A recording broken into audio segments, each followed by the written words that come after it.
अस्सलामु अलैकुम वरहमतुल्लाहि वबरकातुह।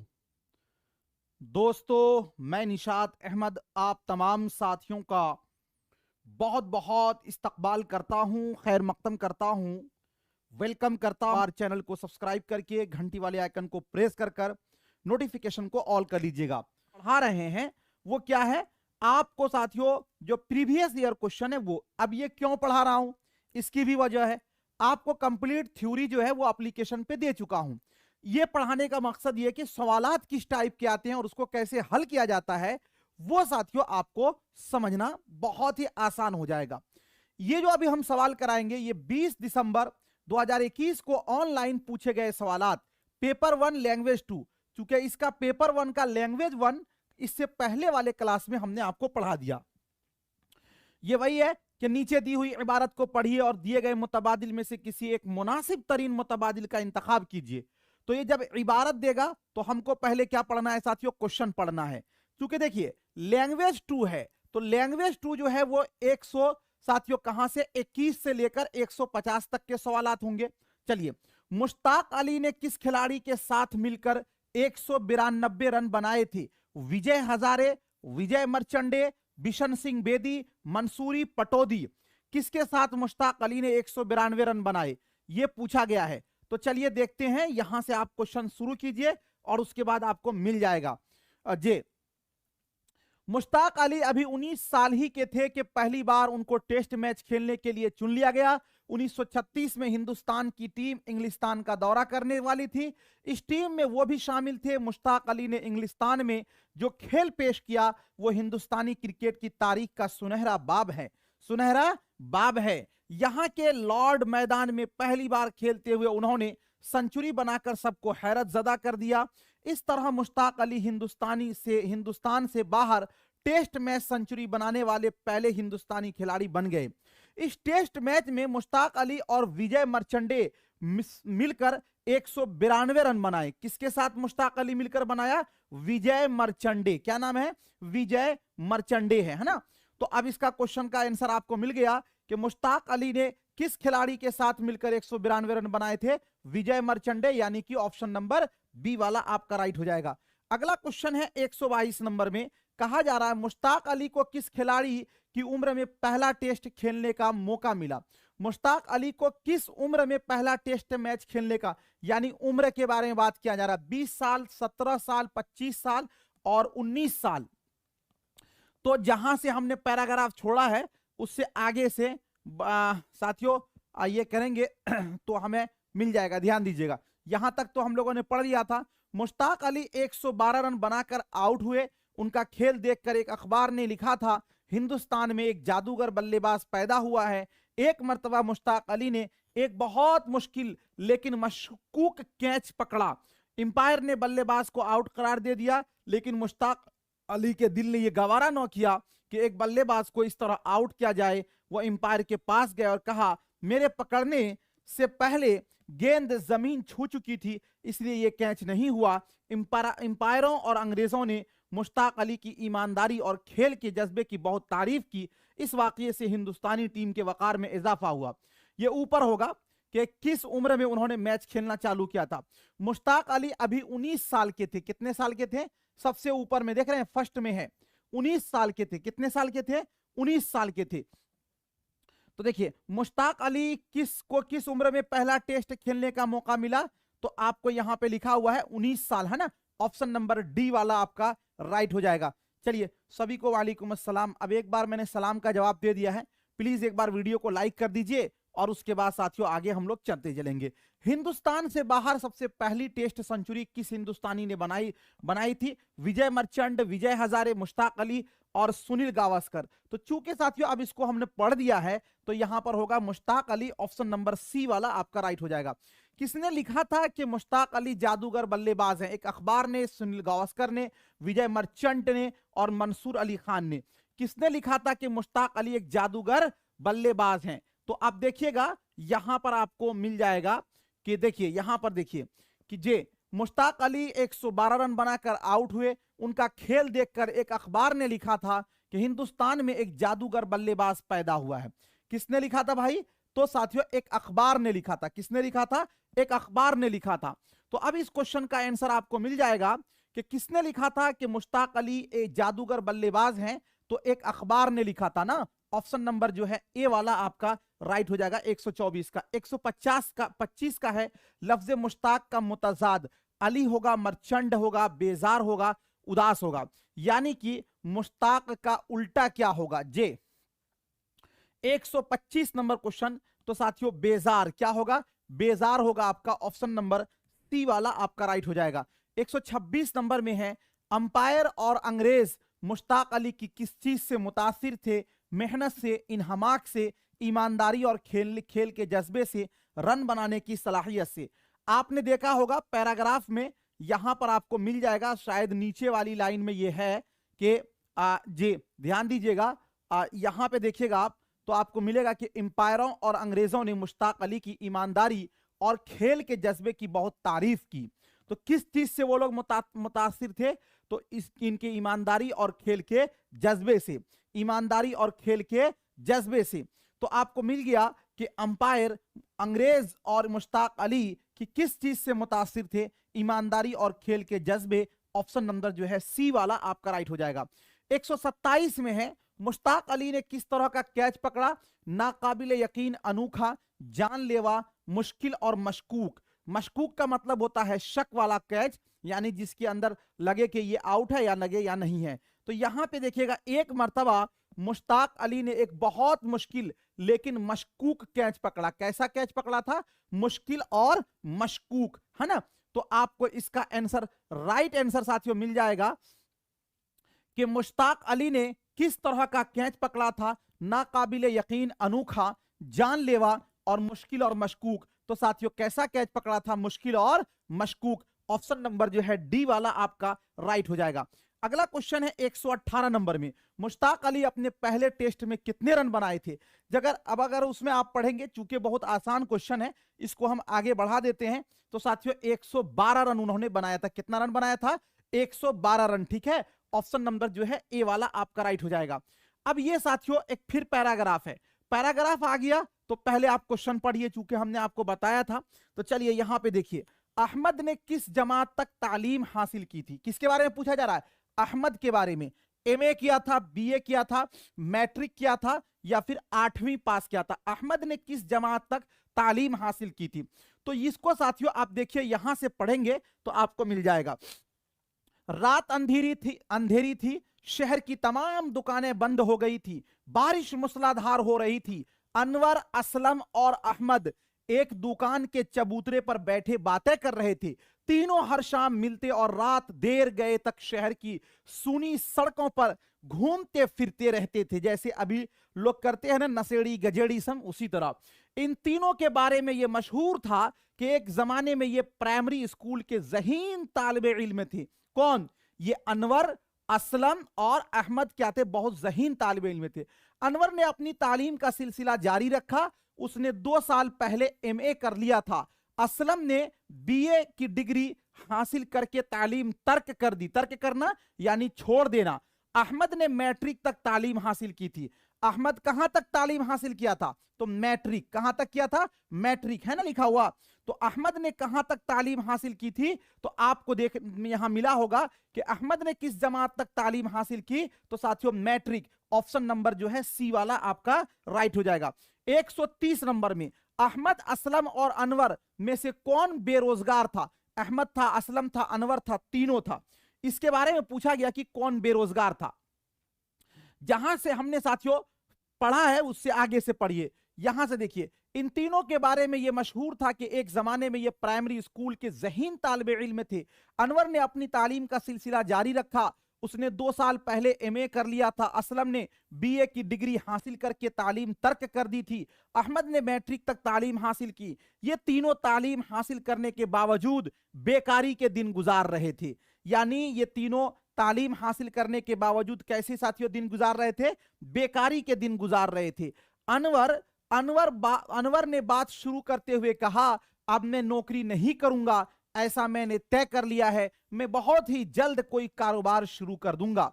असलम ने अनवर की बात खत्म होते ही कहा, फिर इतनी तालीम पाने का कोई फायदा क्या हुआ? उससे अच्छा था कि तालीम पाने के बजाय किसी कारोबार में लग जाते। अनवर ने असलम को समझाते हुए कहा कि ये क्या जरूरी है कि तालीम का मकसद हम सिर्फ नौकरी से जोड़ें, ये क्या कम है कि तालीम ने हमें अच्छे और बुरे में तमीज करना सिखा दिया। अहमद, अब ये देखिए यहां पर खुलासा कलाम यहीं पर आपको मिल गया कि साथियों ये तीनों तालीम हासिल करने के बावजूद बेकारी के दिन गुजार रहे थे।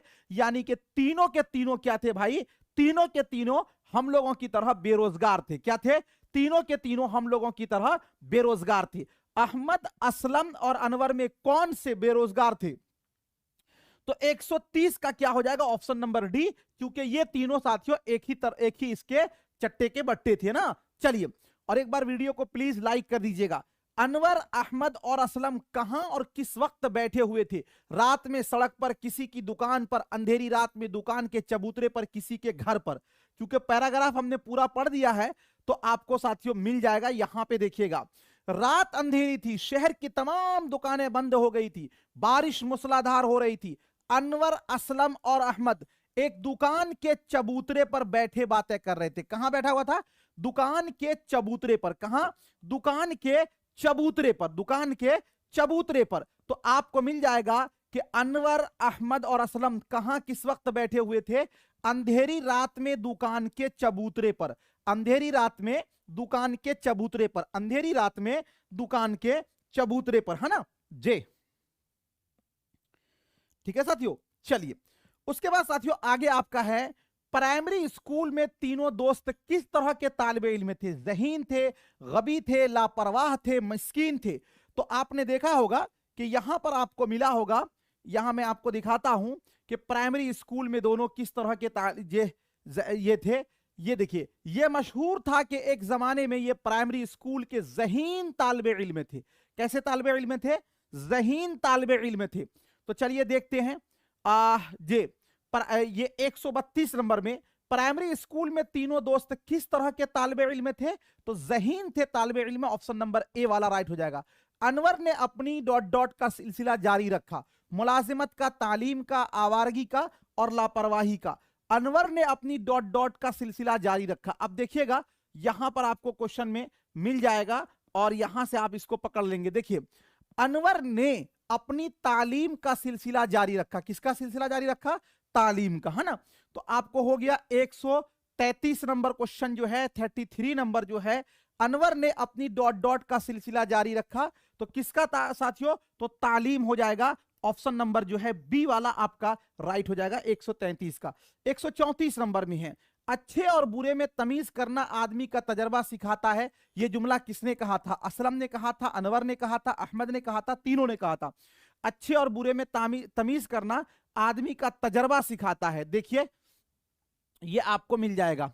यहां पर आपको देखिएगा, अनवर ने बात शुरू करते हुए कहा, अब मैं नौकरी नहीं करूंगा, ऐसा मैंने तय कर लिया है, मैं बहुत ही जल्द कोई कारोबार शुरू करूंगा। असलम ने अनवर की बात खत्म होते ही कहा, फिर इतनी तालीम पाने का फायदा क्या हुआ? इससे अच्छा था कि तालीम पाने के बजाय किसी कारोबार में लग जाती। अनवर ने असलम को समझाते हुए कहा, ये क्या जरूरी है कि तालीम का मकसद हम सिर्फ नौकरी से जोड़ दें। ये क्या कम है कि तालीम ने हमें अच्छे और बुरे में तमीज करना सिखा दिया। ध्यान दीजिएगा साथियों, यहां देखिएगा किसने ये बात कही थी। तो आप ऊपर आइए और ऊपर से आपको पता मिलेगा, यहां चलेगा। देखिए, अनवर ने असलम से को समझाते हुए कहा कि क्या जरूरी है कि तालीम का।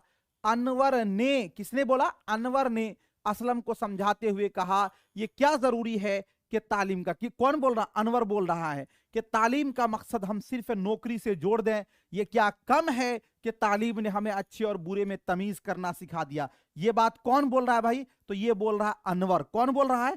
अनवर बोल रहा है। कौन बोल रहा है?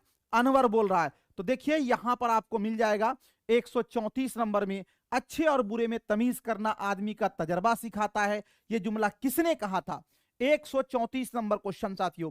तो 134 में आपको मिलेगा सी होगा। ये आपको छूट रहा है, सॉरी, अच्छे और बुरे में तमीज करना आदमी का तजर्बा सिखाता है, ये छूट रहा है। पैराग्राफ में आगे भी पढ़ना पड़ेगा।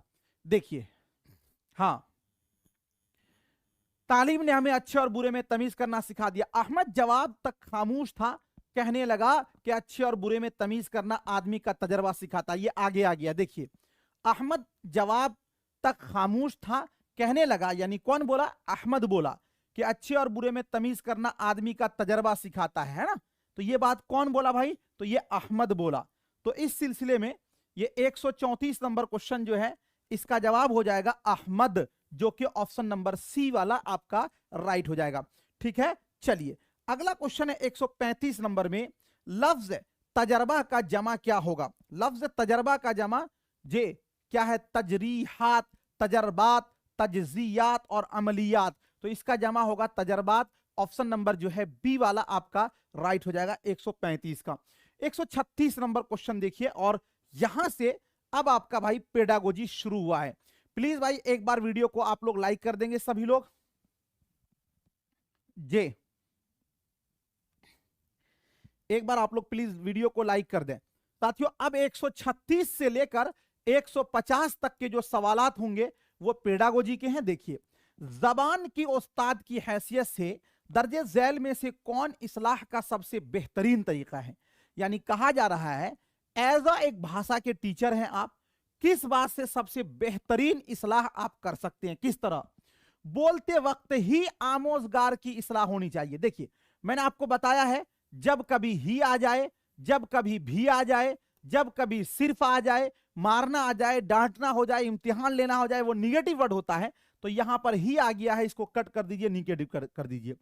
इस्लाह के काम को पूरे क्लास की सरगर्मी के तौर पर किया जाना चाहिए ताकि कोई आमोजगार गलती को न दोहरा सके। यानी जब भी हम किसी की इस्लाह करें तो उसके लिए हमें यह चाहिए कि हम पूरे क्लास में इस्लाह करें। अब एक बात बताइए, कोई बच्चा इस्लाह गलती करता है, हो सकता है कि उसको हम पर्सनली भी समझा दें, कुछ बातें होंगी जिसको हम ओपन नहीं कर सकते। अगर हम सबके सामने उसको रुसवा करेंगे, सबके सामने हम उसको जलील करेंगे, तो वो बच्चा कल नहीं आएगा पढ़ने। इसीलिए ये मेथड अपनाना कि इस्लाह के काम को पूरे क्लास की सरगर्मी के तौर पर किया जाना चाहिए ताकि कोई आमोजगार गलती को न दोहरा सके, ये साथियों थोड़ा सा निगेटिव में वहां से चला गया। आमोजगार की गलती की इस्लाह की बिल्कुल जरूरत नहीं है, यानी जो अधिगम करता है, जो बच्चा है, उसकी इस्लाह नहीं होनी चाहिए। अरे जब उसकी इस्लाह ही नहीं होगी तो फिर उसको पता क्या चलेगा गलती क्या है, सही क्या है? ये भी कट जाएगा। उस्ताद गलती का तज्जिया करते हैं। तज्जिया का मतलब एनालिसिस करते हैं कि बच्चा गलती आखिर क्यों कर रहा है, और पैटर्न मालूम करते हैं, यानी उसकी गलती कहां से हो रही है, और दोबारा पढ़ाकर आमोजगार को उन हिस्सों की मजीद वजाहत करते हैं।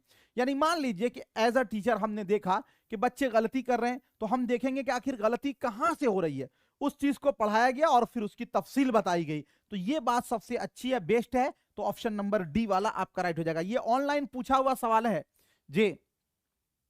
चलिए अगला क्वेश्चन है 137 नंबर में, समई लिसानियात का ज्यादातर इन्हिसार डॉट डॉट पर होता है। समई लिसानियात का मतलब क्या हुआ भाई? समई लिसानियात का मतलब हुआ सुनना, क्योंकि सिमात का मतलब सुनना।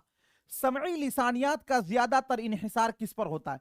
असल जिंदगी के सियाक तक जबान को लाने, यानी जबान को असल जिंदगी तक लाना, आदत डालने के लिए मश्क करने, हदफे जबान का इस्तेमाल और मादरी जबान से अगमाज बरतने, यानी जो हम जबान, हदफे जबान यानी वो जबान जिसको हम सीखना चाहते हैं उसका इस्तेमाल करना और हम अपनी मादरी जबान से रुकना, हदफे जबान से तर्जमा करना। चलिए बताइए समई लिसानियात का ज्यादातर इन्हिसार किस पर होता है? ध्यान दीजिएगा साथियों, समई लिसानियात हम सुनकर क्या करते हैं कि सुनकर हम चीजों को समझने की कोशिश करते हैं और फिर हम उसको क्या करते हैं साथियों?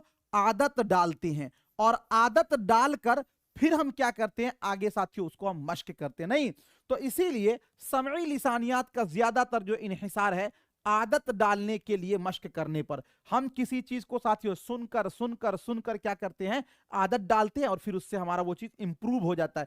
ऑप्शन नंबर बी वाला आपका राइट हो जाएगा। 138 नंबर क्वेश्चन है, जबान के उस्ताद पर हमें, जबान के उस्ताद के तौर पर हमें तलबा को लुगत का बेहतरीन इस्तेमाल करने वाला बनाने की कोशिश करनी चाहिए। मतलब एक एज अ भाषा के टीचर हमको बच्चे को साथियों लुगत का बेहतरीन इस्तेमाल करने वाला बनाना चाहिए। तो इसकी जो कोशिश करेंगे तो दर्जे झैल में से कौन लुगत के इस्तेमाल को फरोग देने के हवाले से सही नहीं है। यानी देखिए, हमको बच्चे को लुगत का इस्तेमाल करने वाला बनाना चाहिए, लेकिन मुंदरजा झैल में से कौन सी चीज है जो इसके हवाले से सही नहीं है। नहीं का मतलब निगेटिव, और जब निगेटिव आएगा तो गोया के 3 ऑप्शन आपका सही होगा, एक ऑप्शन गलत होगा, जो गलत होगा उसी को आपको निकालना। चलिए, यानी जबान के उस्ताद के तौर पर हमें तलबा को लुगत का बेहतरीन इस्तेमाल करने वाला बनाना चाहिए।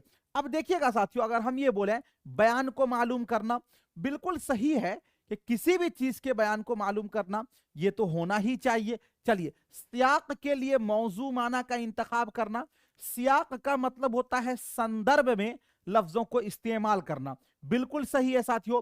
लफ्ज के हिज्जे का तरीका, लफ्ज का हिज्जे का तरीका कहां पता चलेगा? लुगत से पता चलेगा, यह बात भी बिल्कुल सही है।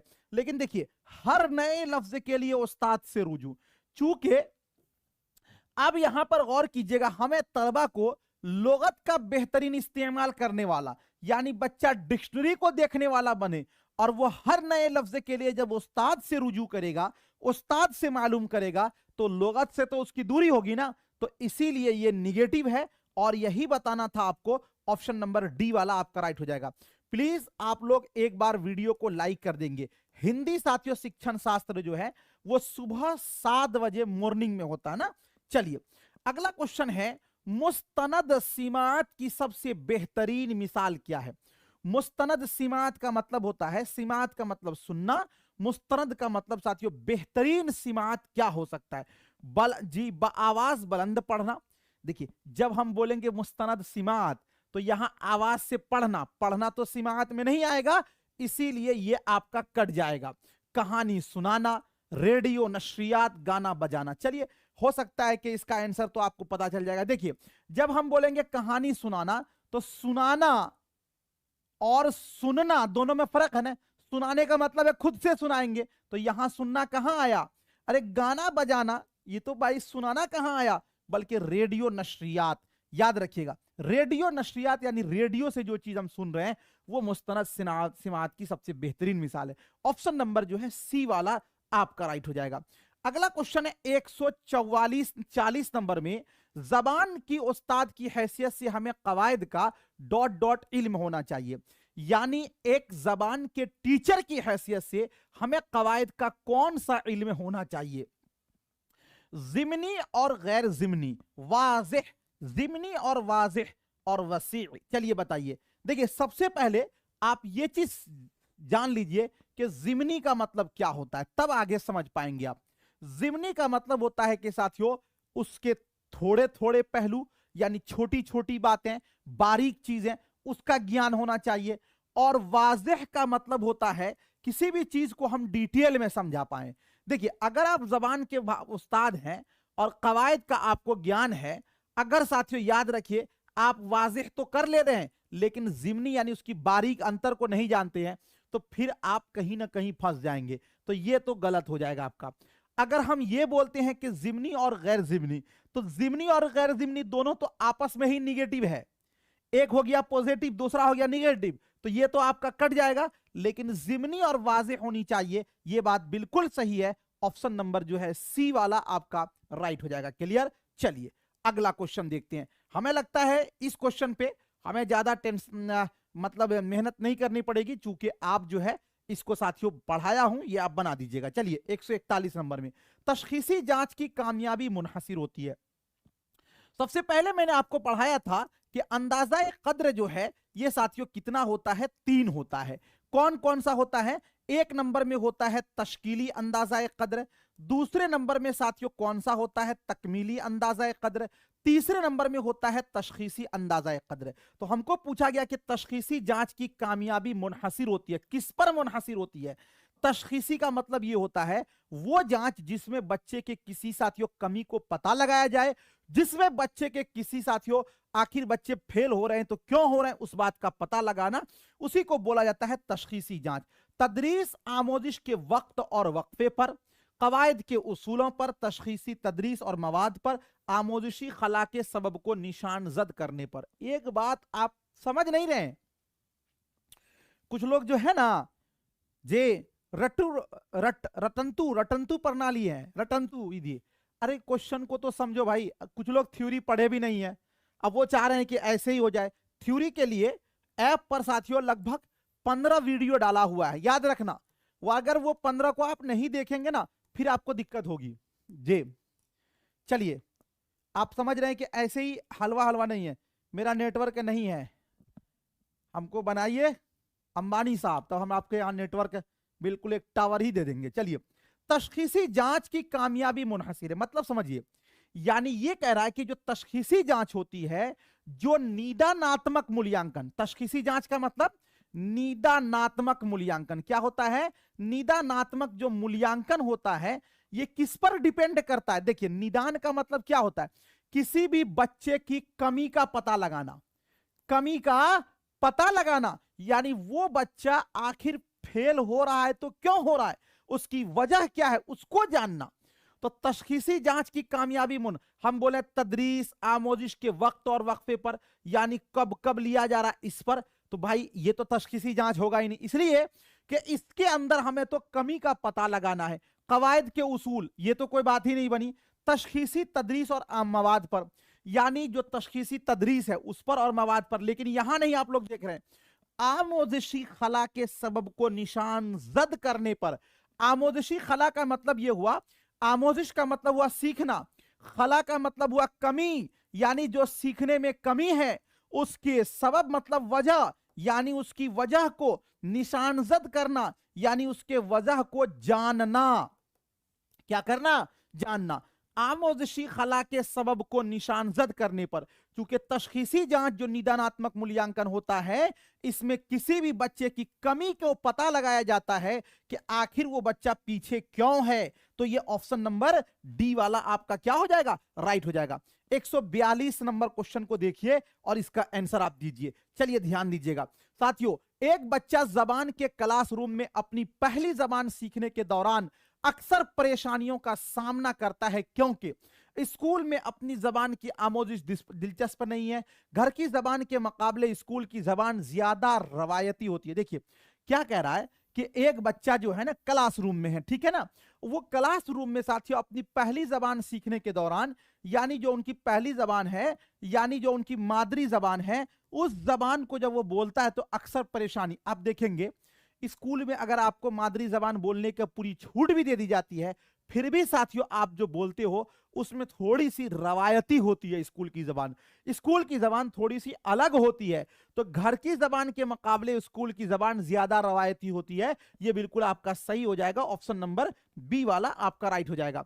अगला क्वेश्चन है साथियों 143 नंबर में, कहानी सुनाने से बच्चों को मदद मिलती है, यानी हम बच्चे को जब कहानी सुनाते हैं तो उससे बच्चे को क्या हेल्प मिलता है? सलीके से बैठने में, क्लासरूम में तवज्जो मरकूज करने में, क्लास के माहौल से लुत्फ अंदोज होने में, तखय्युल के फरोग में। चलिए बताइए जे, तखय्युल का मतलब हो गया कि सोचने के फरोग में। अब बच्चे को हम कहानी सुनाते हैं, चूंकि साथियों कहानी में जबान जो है एक मुकम्मल इकाई के तौर पर मौजूद होता है। कहानी सुनाने का फायदा यह होता है कि बच्चे को साथियों मुहावरा का इस्तेमाल पता चलेगा, बच्चे को लोकोक्तियां यानी कि जरबुल मसल का पता चलेगा, बच्चे को साथियों मुजक्कर मुअन्नस का पता चलेगा, बच्चे को गैर मानूस अल्फाज का पता चलेगा। ये सारी चीजें कहानी में मिलेंगी। तो कहानी सुनाने से बच्चों के अंदर तखय्युल के फरोग में क्या होती है? मदद मिलती है, इसलिए कि बच्चे के सोचने का क्षमता का क्या होता है? विकास होता है। ऑप्शन नंबर जो है डी वाला आपका राइट हो जाएगा। लुत्फ अंदोज होना ये मतलब नहीं है, लुत्फ अंदोज नहीं, बल्कि साथियों सोचने की क्षमता का विकास होता है।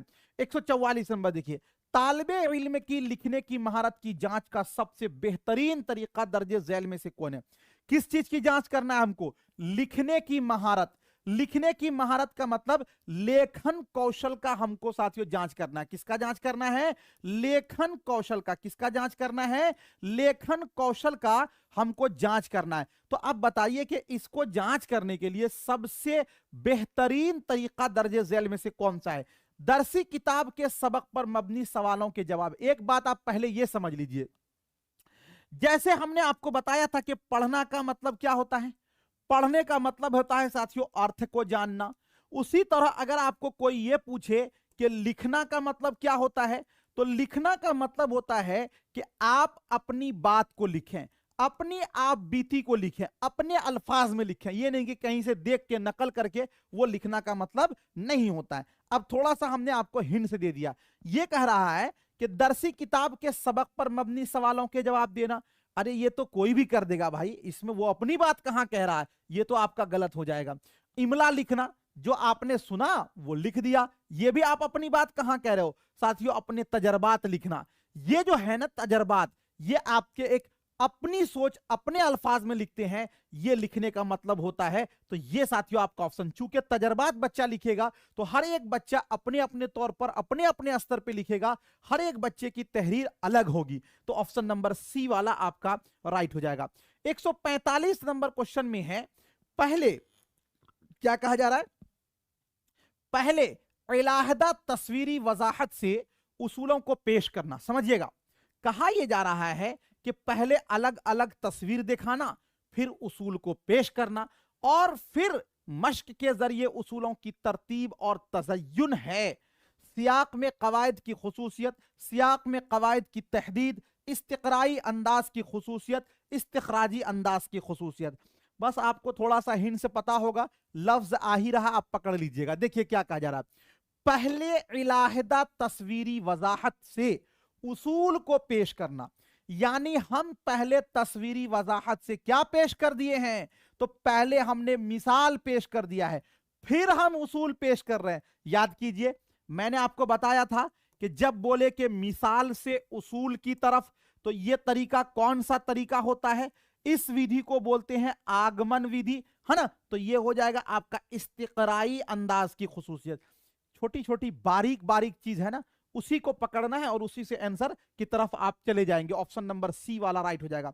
146 नंबर क्वेश्चन कह रहा है, सरगर्मियों में कवायदी निकात को वाज़ेह और दिलचस्प अंदाज में पेश करना चाहिए। सरगर्मियों का मतलब यह होता है कि कोई क्रियाकलाप हो रहा है, उसमें कवायदी पहलू को वाज़ेह और दिलचस्प, दिलचस्प का मतलब होता है कि बिल्कुल अच्छे ढंग से पेश करना चाहिए।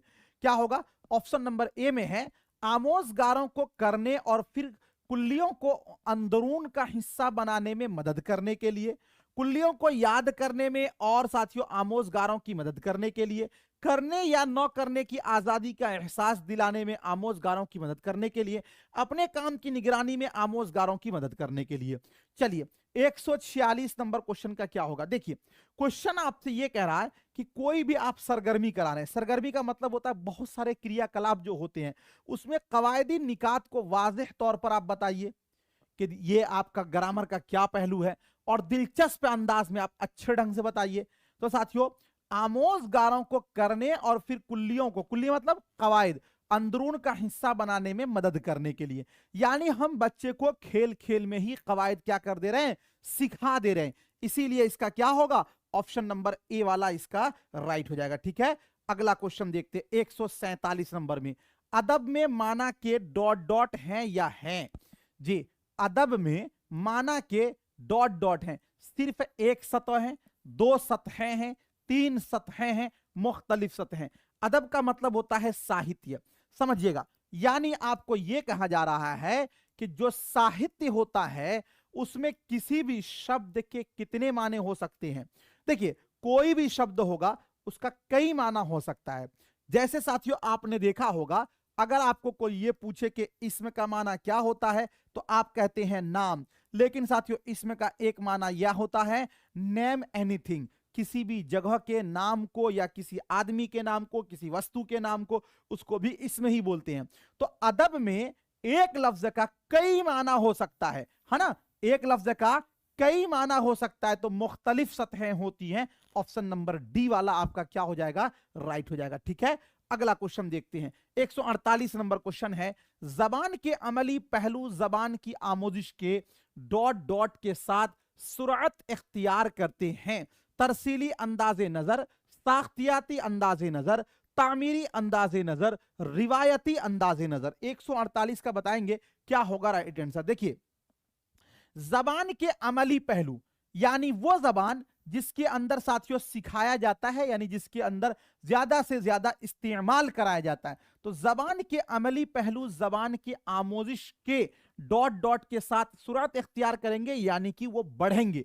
तो जाहिर सी बात है कि वो जबान जिसके अंदर साथियों ज्यादा इस्तेमाल का मौका दिया जाता है, तो तरसीली अंदाजा नजर है ना। तरसील का मतलब होता है कम्युनिकेशन, यानी कि साथियों संप्रेषण। ऑप्शन नंबर ए वाला आपका क्या हो जाएगा, राइट हो जाएगा।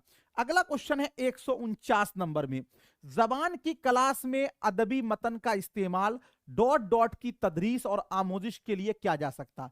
अदबी मतन यानी साहित्य वाला जो पैराग्राफ है, उसका इस्तेमाल हम किसके शिक्षण के लिए कर सकते हैं? जबान का अमल और नई लफ्जियात, उसूल की बाज तश्कील, आमोजिशी ना अहलिया तलफ्फुज का फरोग। चलिए बताइए 149 का साथियों ध्यान दीजिएगा। अगर हम अदबी मतन का इस्तेमाल करते हैं तो किसकी तदरीस और आमोजिश के लिए क्या जा सकता है? जाहिर सी बात है कि अदबी मतन का हम जबान का अमल और नई लफ्जियात, क्योंकि अदब में साथियों नए नए लफ्ज मिलेंगे, इसीलिए इसका क्या हो जाएगा, ऑप्शन नंबर ए वाला राइट हो जाएगा 149 का।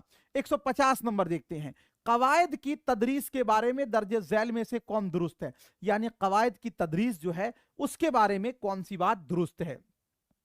असातजा को, यानी उस्ताद की जमा असातजा, उस असातजा को खुद कवायद के बारे में अपनी मालूमात में इजाफा करना चाहिए।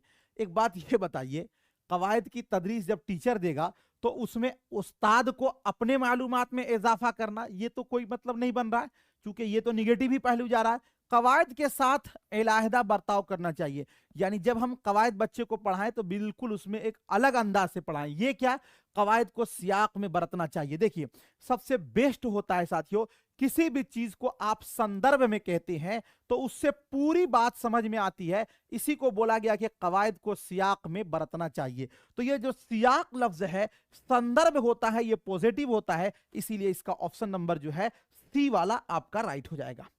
तो दोस्तों आज के पूरे सवालात में जो हमने आपको सीटेट के पेडागोजी के लिए पेपर 1 हो या पेपर 2 हो, 1 to 5 या 6 to 8 दोनों में से किसी की भी तैयारी कर रहे हैं, बहुत ही अहम सवालात थे। एक बार बताइए आपका सवाल कैसा लगा, और जिन लोगों ने साथियों वीडियो को लाइक नहीं किया है एक बार लाइक कर देंगे, चैनल को सब्सक्राइब कर देंगे, ठीक है। मेहनत करते रहिए, पीछे वाले को भी उलट कर मत देखिए कि पीछे वाला आपको कितना गाली दे रहा है, समझ रहे हैं मेरी बात।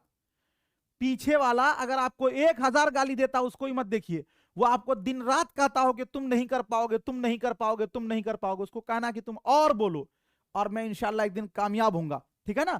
आप मेहनत करते रहिए, इसीलिए मैं कहता हूं कि मिटा दो अपनी हस्ती को अगर कुछ मर्तबा चाहो, कि दाना खाक में मिलकर गुले गुलजार होता है। खूब मेहनत कीजिए और दिल लगाकर मेहनत कीजिए, ठीक है। थैंक यू सो मच, बहुत बहुत शुक्रिया। मिलूंगा फिर आपसे नेक्स्ट टाइम नेक्स्ट वीडियो के साथ, जब तक के लिए खुदा हाफिज, शुक्रिया, ऑल द बेस्ट।